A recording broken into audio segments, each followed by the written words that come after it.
সরকার পতন হয়েছে, কিন্তু লুটেরা এখনো রাজত্ব করছে। বাংলাদেশ বিমানের চিত্র আগের মতোই আছে, এখনো চুরি হচ্ছে লাগেজ থেকে। সম্প্রতি যাত্রীর লাগেজ থেকে হাওয়া হয়ে গেছে ৬,৮০০ ইউরো, বাংলাদেশি মুদ্রায় যা ৯ লাখ টাকার বেশি। চুরির এই ঘটনায় বিমান বাংলাদেশ এয়ারলাইন্সের ৫ কর্মীকে পুলিশে দেওয়া হয়েছে। গত ২ সেপ্টেম্বর বিমানের BG363 চেন্নাইগামী ফ্লাইটের এক যাত্রীর মুদ্রা চুরি হয়। তিনি অভিযোগ জানালে জড়িতদের চিহ্নিত করে পুলিশের কাছে তুলে দেওয়া হয়। ওই ঘটনায় সোমবার বিমানবন্দর থানায় মামলা হলে বিষয়টি জানাজানি হয়।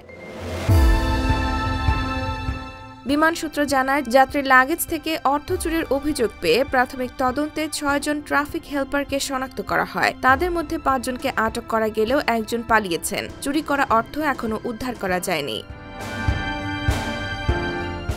বিমানের জনসংযোগ বিভাগের মহাব্যবস্থাপক বুশরা ইসলাম জানান, আটককৃতদের জিজ্ঞাসাবাদে তারা ঘটনার সঙ্গে সম্পৃক্ততার কথা স্বীকার করেন। পরে তাদের বিরুদ্ধে বিমান নিরাপত্তা বিভাগ থেকে থানায় মামলা করা হয়।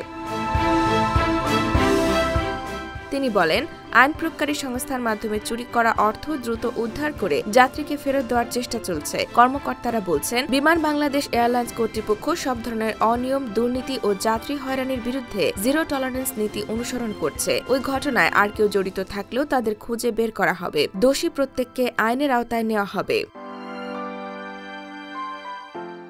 IBTV USA, new York.